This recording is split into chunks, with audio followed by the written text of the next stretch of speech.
وضو کرتے وقت خیال آیا کہ آپ کس طرح وضو کر رہے ہیں؟ وضو میں خاص چیز جس کا آپ کو بہت دھیان کرنا ہے وہ یہ کہ جو اعضاء ہمیں دھونے چاہیے ان میں سے کوئی حصہ خشک نہ رہے، تو پوری توجہ کے ساتھ مل کے یعنی اچھی طرح پھر دھویا جائے. لیکن یہ بھی یاد رکھیے کہ پانی میں اسراف نہیں کرنا اور بہت دیر بھی نہیں لگانی، یعنی وضو سنت کے مطابق ہو لیکن اس میں بھی ایسا مبالغہ نہ ہو کہ جو پھر دوسروں کو یا خود کو مشکل میں ڈال دے، کیونکہ بعض لوگ وہم کا شکار ہوتے ہیں اور وہ بہت دیر تک وضو کرتے رہتے ہیں، پھر بھی ان کی تسلی نہیں ہوتی. گھر سے باہر نکلنے کی سنت ہے. جو شخص گھر سے نکلتے وقت اس دعا کو پڑھے تو شیطان سے اس کی حفاظت کی جاتی ہے. اصل میں شیطان ہمارا کھلا دشمن ہے جو ہر موقع پر ہمارے پیچھے، چاہے ہم گھر کے اندر ہو یا گھر سے باہر ہو. اب آپ دیکھیے کہ آپ گھر سے باہر نکل رہے ہیں تو وہ ساتھ نکل رہا ہے تاکہ آپ کو باہر بہکائے. آپ گھر کے اندر جا رہے ہیں تو اندر جائے گا، اللہ یہ کہ آپ کچھ دعائیں پڑھیں اور پڑھ کے اندر داخل ہوں اور وہ وہاں بہکائے گا. تو یہ اللہ تعالیٰ کا کتنا کرم ہے، کتنی رحمت ہے کہ اس نے ہر موقع پر ایک بہترین مختصر جامع ذکر سکھا دیا اپنے پیغمبر کے ذریعے تاکہ ہم زیادہ سے زیادہ اپنے دشمن سے حفاظت میں رہیں. تو ابو داؤد اور ترمذی کی روایت ہے کہ جو شخص گھر سے نکلتے وقت اس دعا کو پڑھے تو شیطان سے اس کی حفاظت کی جاتی ہے. دعا کیا ہے؟ بسم اللہ توکلت علی اللہ لا حول ولا قوت الا باللہ. کہ اللہ کا نام لے کر میں نکلتا ہوں اور اللہ تعالیٰ ہی کی ذات پر اعتماد کرتا ہوں، بھروسہ کرتا ہوں، توکل کرتا ہوں. گناہوں سے باز رہنے کی طاقت اور نیکی کرنے کی قوت اللہ تعالیٰ ہی کی مدد سے ہے. یعنی اس میں کسی انسان کا اپنا کوئی کمال نہیں ہوتا. اگر اس کو نیکی کی کوئی توفیق ہو جائے، کسی اچھے کام کا موقع مل جائے اور دوسری طرف گناہوں سے بچنے کی توفیق ہو جائے، کیونکہ انسان کا نفس شیطان اس کو گناہوں کی طرف مائل کرتا ہے. اور اگر انسان ان دو کے شر سے بچ نکلتا ہے تو وہ سمجھے کہ اس پر اللہ کی رحمت ہو گئی ہے، وہ اللہ کی رحمت کا مستحق ہو گیا. اور اگر بچ نہیں سکتا تو اس پر بھی فکر کرنا چاہیے کہ کہیں میں اللہ کی رحمت سے دور تو نہیں ہو رہا. تو یہاں دونوں چیزیں، نیکی کی توفیق اور گناہوں سے بچنے کی قوت. نماز کے لیے مسجد جاتے وقت وقار کے ساتھ قدرے چھوٹے قدم رکھتے ہوئے چلیں، کیونکہ قدموں کے نشان لکھے جاتے ہیں اور ہر قدم پر ثواب ملتا ہے. یعنی قدم گنے جاتے ہیں.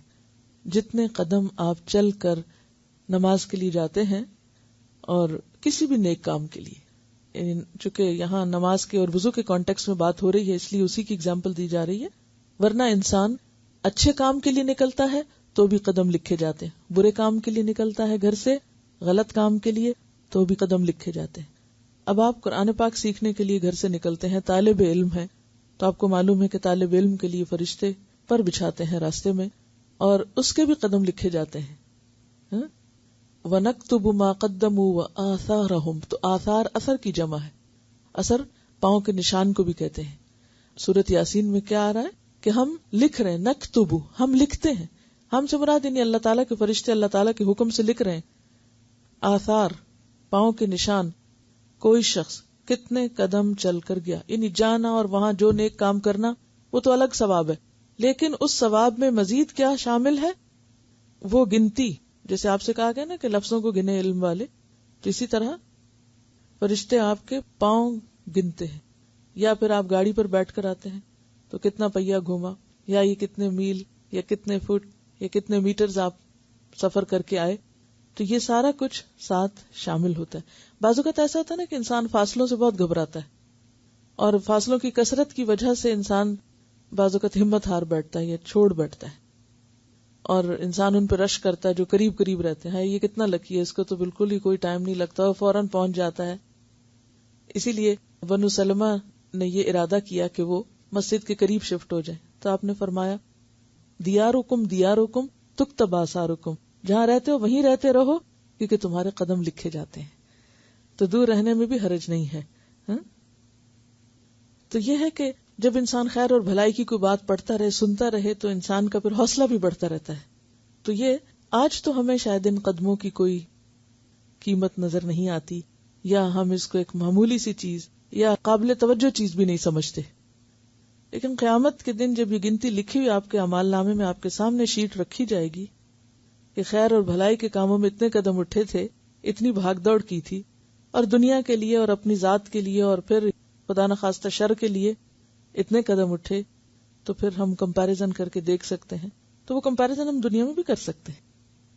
دیکھیں ہم اپنی ذاتی ضروریات، اپنی مرضی، منمانی کے کاموں میں کتنا بھی دور چلے جاتے ہیں، لیکن خالصتاً اللہ کے دین کے لیے، اس کی عبادت کے لیے نکلنا جو ہے، یہ اللہ تعالیٰ کو اتنا پسند ہے کہ ایک ایک قدم بھی گنا جا رہا ہے. اور پھر اسی طرح اپنے بچوں کو آپ یہ کہہ کے شوق دلا سکتے ہیں، جب وہ مسجد نہ جانا چاہیں یا مسجد کو دور سمجھیں، تو آپ ان کو یہ بھی بتا سکتے ہیں کہ دیکھو جتنی دفعہ جاؤ گے وہاں تک جاؤ گے، اور تو بہت سے فائدے ہیں، لیکن 7 قدم بھی لکھے جاتے ہیں. پورے راستے میں اللہ کا ذکر کرتے رہیں، سبحان اللہ، الحمدللہ، اللہ اکبر، کچھ بھی پڑھتے رہیں. یعنی سفر جو ہے وہ ذکر سے خالی نہیں ہونا چاہیے. آپ صلی اللہ علیہ وسلم کے چلنے کا طریقہ، حضرت ابو ہریرہ بیان کرتے ہیں کہ میں نے آپ صلی اللہ علیہ وسلم سے زیادہ تیز رفتار کوئی نہیں دیکھا. یعنی آپ سڑک پر لڑکتے بڑکتے اور ادھر ادھر دیکھتے اور آہستہ آہستہ ایسے نہیں چلتے تھے. یعنی فوکس کرتے تھے کہ کدھر جا رہے ہیں اور پھر تیز چل کے جاتے تھے. لیکن تیز چلنے کا مطلب بھاگنا نہیں یا دوسروں کو پش کرنا نہیں، اپنی رفتار کے اوپر جماؤ کے ساتھ.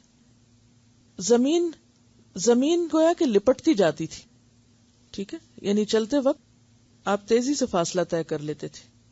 ہم آپ کے ساتھ چلنے میں مشکل محسوس کرتے تھے کیونکہ آپ آگے نکل جاتے. ہمیں اپنی پیس کو یعنی برقرار رکھنے کے لیے تیز چلنا پڑتا تھا، اور آپ اپنی معمول کی رفتار سے چلتے تھے. یعنی تیز بھی چلتے تھے، لیکن آپ کے چلنے سے یہ نہیں ظاہر ہوتا تھا کہ آپ ہیسٹلی چل رہے ہیں یا آپ جلدی کر رہے ہیں. یعنی اس میں بھی ایک وقار تھا.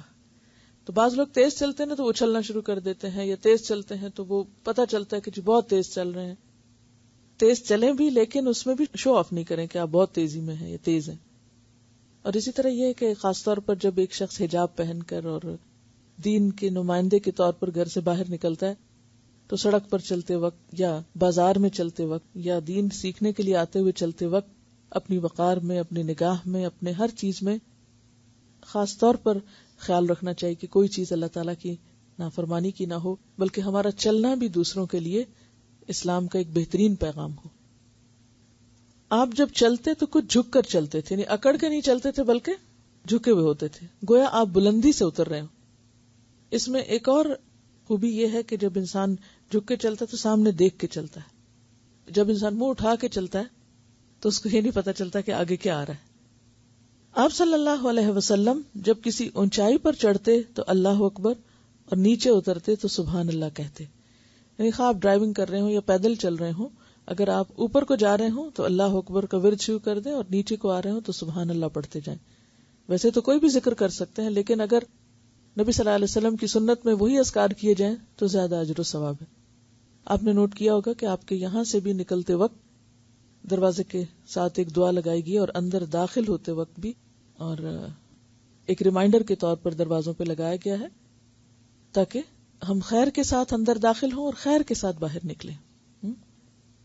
ان دعاؤں کے علاوہ یعنی باہر نکلنے کی وہ دعا بھی موجود ہے جو وہاں لگی ہوئی ہے. اللہم انی اعوذ بک من ان اضل او اضل او ازل او ازل او اظلم او اظلم علی او اجہل او یجہل علی.